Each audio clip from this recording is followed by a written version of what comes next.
A fleet of 17 spacecraft has shown that solar eruptions stretch across a far larger volume of the solar system than models predicted. This is Fascinating Frontiers, episode 171. 17 spacecraft tracked one coronal mass ejection from near-Earth orbit all the way beyond the orbit of Mars. The coordinated measurements captured the same event from separations reaching more than 1 astronomical unit. Data from those vantage points show the eruption's magnetic structure stayed coherent over those distances, which contradicts standard models that expected earlier fragmentation. Researchers are now feeding the multi-point observations into updated space weather forecast models for Earth. The campaign sampled internal temperature and density variations across the expanding cloud that single spacecraft views had never resolved. Now, shifting focus from solar system scale events to the search for Earth-like worlds beyond it. Engineers are studying a large occulter positioned tens of thousands of kilometers ahead of a space telescope to block starlight. The design targets visible wavelength suppression so the faint reflected light from Earth-sized exoplanets can be recorded directly. Formation flying precision between the shade and telescope is under test to keep the alignment stable during observations. The NASA-funded effort aims to move past transit and radial velocity methods that cannot resolve surface details on rocky worlds. Follow-on studies are refining the petal shape and deployment system to achieve the required contrast levels, from blocking starlight to capturing new infrared views of star-forming regions. The upcoming observatory will deliver high-resolution infrared observations of star-forming regions and distant galaxies. Final integration and environmental testing are complete ahead of the scheduled liftoff. The instrument is designed to bridge wavelength coverage and sensitivity gaps between earlier infrared missions and future observatories. Mission planners expect the data to complement existing facilities by filling specific sensitivity ranges, from new hardware in orbit to building the workforce that will use it. The agency is distributing $10.5 million across 7 states to expand training pipelines for aerospace careers. Each hub will partner with universities and industry to develop curricula focused on spacecraft systems and data analysis. The program targets states with existing aerospace infrastructure to accelerate workforce readiness for both government and commercial missions, from workforce development on Earth to mapping ancient water bodies that still shape modern testing grounds.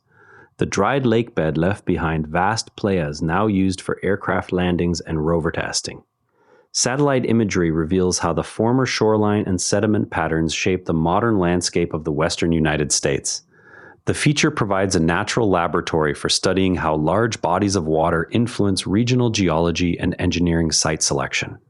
Orbital data continue to map remnant shorelines that record the lake's maximum extent and subsequent retreat. From those orbital records of past lakes to new spectral data on an icy moon long considered dormant, observations show that even Callisto's heavily cratered surface exhibits subtle changes linked to its thin atmosphere and possible subsurface processes. The James Webb Space Telescope captured spectral signatures indicating fresh ice or material movement not predicted by earlier models. These findings suggest the moon is less static than previously assumed. Spectral data highlight localized variations in surface composition that point to ongoing low-level resurfacing. From icy moon surfaces to laboratory measurements of ice itself, one recent study reports optical constants of water ice in hexagonal, cubic, and amorphous forms across the terahertz infrared range. Those measurements support modeling of icy surfaces on outer solar system bodies. Additional papers address isotopic compositions in samples with possible outer solar system heritage, from those laboratory constants to wind tunnel data that test how ice builds on aircraft and spacecraft models. The campaign provides run logs and mass measurements from swept-wing icing experiments conducted in the NASA Common Research Model facility. Data files include accretion mass, tunnel conditions, and spray parameters for multiple angles of attack. Researchers can download the complete set for validation of computational ice prediction tools. New files contain surface pressure distributions and ice accretion measurements from the midspan section of the Common Research Model. Conditions cover a range of total temperatures, velocities, and liquid water contents. The dataset supports development of 3-dimensional ice accretion simulations for transport category wings. From laboratory ice studies to lunar mission planning, Officials cited the need for absolute mission success and lessons from a recent launch anomaly as reasons for shifting the Chang'e 7 lunar South Pole attempt to 2027. The revised timeline keeps water ice prospecting goals intact while adding further ground testing. The delay also resets the schedule for crewed lunar plans targeted for the early 2030s. From government lunar timelines to commercial launch vehicle decisions, SpaceX will retire Falcon 9 once Starship achieves reliable weekly flights and meets cadence and reliability milestones. Current Falcon 9 operations continue to support the existing manifest during the transition. From launch vehicle strategy to public engagement with space, a new documentary marking 60 years of Star Trek features William Shatner as both subject and narrator. The film draws on interviews and archival material centered on the original series. Theatrical release is timed with ongoing anniversary celebrations across multiple platforms. From pop culture reflection to quiet observational highlights, government statements outline plans to expand private sector participation and increase launch capacity to meet a 2035 target for global leadership in the space sector. The roadmap includes new launch vehicles and expanded ground infrastructure. Domestic industry is expected to handle a growing share of satellite manufacturing and launch services. The Astronomy Picture of the Day archive highlights Comet 220P during a sudden brightening event recorded on 24 August 2026. Observers noted an increase in coma and tail activity compared with earlier apparitions. Reports from Lassen Volcanic National Park and sites in New Zealand and France document recent naked-eye Milky Way visibility and Moon-Venus conjunctions.